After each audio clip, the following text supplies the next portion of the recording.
अपने कमरे से बाहर निकलकर देखते हैं।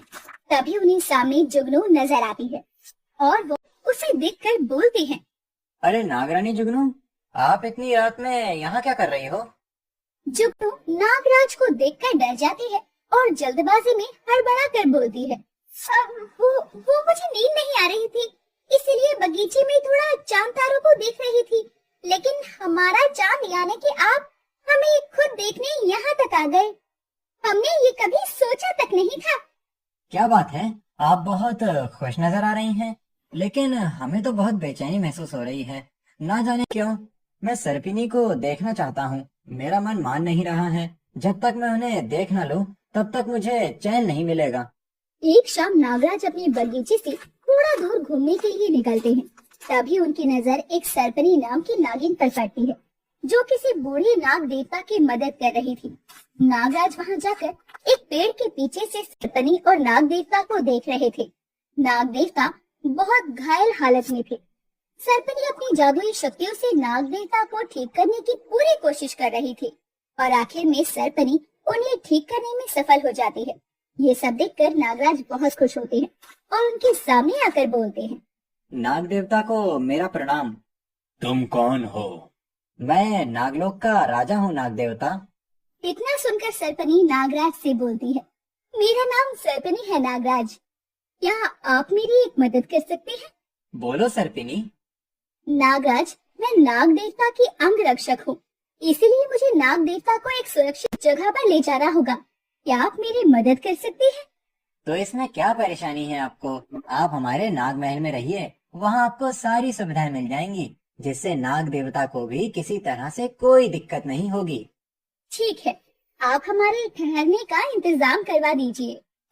नागराज उन्हें नाग महल लेकर जाते हैं और उनके लिए सारे इंतजाम करवाते हैं। सर्पनी नाग देवता को कभी भी अकेला नहीं छोड़ती थी और तो और वो हमेशा उसकी रक्षा के लिए तैनात रहती। उसकी इस लगन को देखकर नागराज का दिल सर्पनी पर आ जाता है। एक दिन वो उसे मिलकर बोलते हैं। सर्पिनी, हम तुम्हें चाहने लगे हैं। तुम्हारी हर एक बात हमें बहुत अच्छी लगती है। हम तुमसे शादी करना चाहते हैं। तुम्हारी लगन और श्रद्धा देखकर हमारा दिल भी तुम्हारा गुलाम बनना चाहता है। लेकिन मैं आपसे शादी नहीं कर सकती। नाग देवता की रक्षा करना ही मेरा मकसद है। अगर मैं आपसे शादी करती हूँ तो मैं गृहस्थ जीवन में फंस कर रह जाऊंगी। नाग देवता की रक्षा करना ही मेरा कर्तव्य है और मैं इस कर्तव्य को निभाने में कोई कसर नहीं छोड़ूंगी।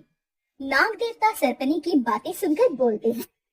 सर्पिनी, तुम कब तक यूं ही मेरी वजह से अपना घर नहीं बसाओगी? मैं तुम्हें दुल्हन बनते देखना चाहता हूँ और ये मेरा हुक्म है। नागराज से अच्छा वर तुम्हें कहीं नहीं मिलेगा। अगर आपकी यही इच्छा है तो ठीक है, मैं नागराज से शादी करने के लिए तैयार हूँ। नागराज और सर्पनी की शादी की खबर नागराज की पहली पत्नी नागरानी जुगनू के कानों तक पहुँच जाती है और वो तिलमिला उठती है। वो नागराज के कमरे में जाती है, जहाँ नागराज सर्पनी की तस्वीर को बड़े ध्यान से देख रहे होते हैं। ये सब देखकर जुगनू तिलमिला उठती है और नागराज को गुस्से में बोलती है।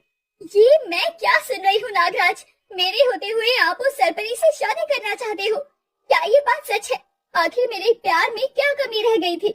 मुझे लगता है उस सर्पनी ने आपके ऊपर कुछ करवा दिया है। हाँ, ये सच है और जल्दी ही हम नागलोक को उनकी नई नागरानी सर्पिनी से मिलवाएंगे। नागराज, आपने मेरी तौहीन की है। ये मुझ पर लानत है कि हमारे रहते आपका दिल किसी और पर आ गया है। क्या रखा है उस बदसूरत नागिन में? उससे कई ज्यादा सुंदर तो मैं हूँ, उससे कई ज्यादा गुणवान हूँ मैं। जुगनू अपनी ये बात खत्म कर ही रही थी कि तभी वहाँ सर्पनी आ जाती है और जुगनू से बोलती है। नागरानी जुगनू, रानी तो आप ही रहेंगी। मैं तो सिर्फ नाम के लिए नागराज से शादी करूंगी। अगर मेरे आ जाने से आपकी जिंदगी में कलेश हो रहा है तो मैं हमेशा के लिए यहाँ से चली जाऊंगी, और अगर आप मुझे अपनी छोटी बहन की तरह मानी तो मैं उसमें भी खुश हूँ। सर्पनी की बात सुनकर जुगनू का दिल पिघल जाता है और वो उससे बोलती है। तुम दिल की बुरी नहीं हो। मुझे लगा कि तुम्हारे आ जाने से मेरा अस्तित्व ही खत्म हो जाएगा, इसीलिए